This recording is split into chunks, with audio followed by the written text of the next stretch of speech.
Assalamu alaikum, welcome back. You are still watching Prime Life.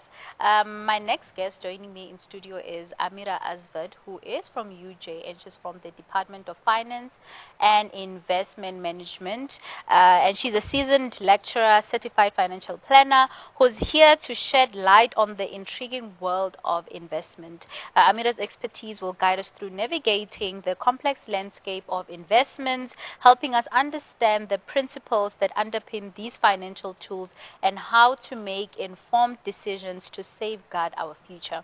Assalamu alaikum. Welcome to Prime Life. Walaikum salam. Thank you for having me again. You're welcome. You're welcome, definitely. Today we're speaking about something very interesting. We're speaking about investments. Yes, today we're speaking about investments. I actually wanted to check in with Maimuna and see how is her G-Wagon savings coming along. Also, I wanted to check in and see, has she started it and in what is she saving her money? Because she would obviously have had to go into a financial planner in order to pick her funds to be in. Yeah. That's very interesting, and she's listening right now. I hope she took some of your advices, and she'll take the advices that you will be giving us tonight in terms of, investment and saving. But tell us about what people should consider when deciding which investment opportunities to go for. So when it comes to investing, there's a lot of factors to consider first. You can't just go into an investment because your friends are in it or your family is in it or somebody down the road told you about it. You have to look at your age. You have to look at what are you investing for, so the term that you want to invest. There's a lot of factors that go into deciding what in what savings vehicle to be in. But what are the most common investment options that you advise people to go for? So it depends on if you want to take your money out quickly or if you want to leave your money in there for a long term.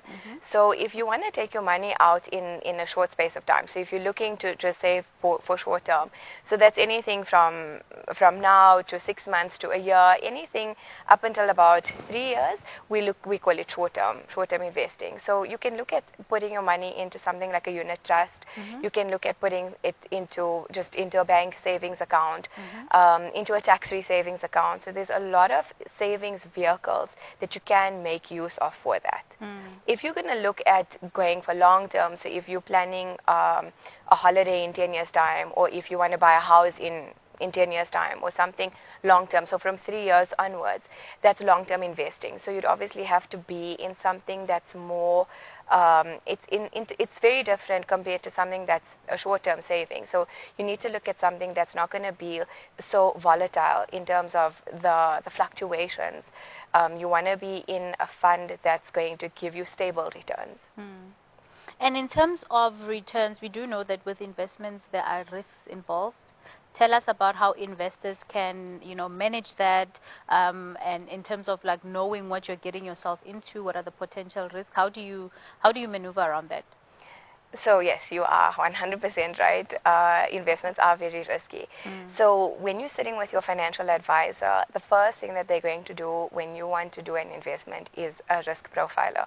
And that's just a series of questions to try and determine what type of an investor you are. So whether you're an aggressive investor, meaning you would like to take more risk, because remember, the higher the risk, the higher the return. Exactly. So, or if you are a very risk averse person, meaning that you don't want to take any risk, because you get those people who sit and they literally watch their investments all the time, and the minute it drops like by a rand, they're on the phone with their financial planners and complaining about it. So the risk profiler determines what type of an investor you are, and according to the type of investor you are, there are funds that go with it. So if you come out as an aggressive investor, there's a whole series of funds that you can be put into. There's a lot of Sharia compliant funds that are out now. I mean, if we look back a few years ago, there were just a few. Where there's a lot more Sharia funds now, and most of the companies offer the Sharia funds. And in terms of, obviously, there are people right now who are watching and they want to learn about investments, they want to get into it, especially young people. What must they familiarize themselves with about investments before even getting into it? What are the important things that they need to know before investing? So you need to know how much you're willing to spend. Are you putting in a lump sum? Are you putting in a monthly amount? Are you doing a little bit of both? It all depends on that. So that would be first. Second, obviously, to determine what type of an investor you are. And then also sit with your financial advisor and look at what your goals are, because that will play a big role in the type of investment vehicle that you're going to be saving your money in. Okay. And in terms of, I mean, you are someone that's in the field. You do a lot in terms of the talks that you give. You are always trying to make sure that people know exactly what they're doing in terms of their finances. What are the biggest misconceptions that you've come across when it comes to investments? So I used to be in the field. I'm not in the field per se anymore. Okay. Yeah, so meaning I don't advise, but I do lecture on this. Oh, you lecture on yeah, it. I do, and I do a lot of these talks. I mean, recently I've been doing a lot of this. I feel like I'm doing a lot more of these talks now that I am out of the industry compared to when I was in the industry. I find that people just want to go with whatever everybody else is doing. So if a lot of people are investing in a certain company, then everybody is trying to follow suit. That might not always be the case for you, because what's good for you might not be good for somebody else, and vice versa. So we always try and tell people that if you're looking to invest in a specific company, number one, first check if they've got a financial services provider number. So that's an FSP number. If they are a legit company, they should have an FSP number. And when you see that number, it's normally like a 5-digit number. You take that number and you put it into the Financial Services Conduct Authority website, the FSCA website, and it will pop up and it will show you who owns the company, the key individuals, the representatives, the address of the company, the phone number. All important information regarding that company will pop up. If the company does not have an FSP number, stay away from them, because it's a scam. If you put in the number and none of that information is popping up, it's a fraudulent company, stay away from them. I think you mentioned a very important point in terms of knowing that the people that you want to invest in are actually people that are registered to even, do something like that, like you said, with the FSP. Let's speak about the common mistakes that people, because this is also one of the mistakes that people make before investing. Tell us about more mistakes that people can maybe try to avoid the next time when we talk about investing. So you can't just follow blindly. You need to sit with a financial advisor and you need to work out a plan. So there's a lot of companies that come up, a lot of adverts that are on TV, radio, wherever, and they promise to offer you X amount of return. And it's not always the case, because that might not be the actual amount. They're not taking into account the cost of it. They're not taking into account a lot of other things. So you need to make sure that you understand what you are exactly paying for, what fees are involved, what the returns are. Look, with investing, it's very difficult to say what the return, because the returns are never going to be the same always. If you go into a fund today and it's sitting at, if the return is sitting at 7%, for example, and if I go into the fund tomorrow, it can be sitting at 4%. So because of the fluctuations, it's not always going to be the same, and that's what investors need to understand, that it is going to fluctuate depending on the economy, depending on the markets, depending on what happens around the world. It affects everything. It's a ripple effect, and that's what investors need to understand, and what advisors need to also try and make the client aware that this is not going to be your return forever going forward. There are investments that you can go into that has a fixed amount, a fixed percentage. So like I'm saying, it all just depends on what you want to invest for and the amount of money that you are willing to invest in. Because there's a lot of local investments that you can do. There's a lot of offshore investments that you can do.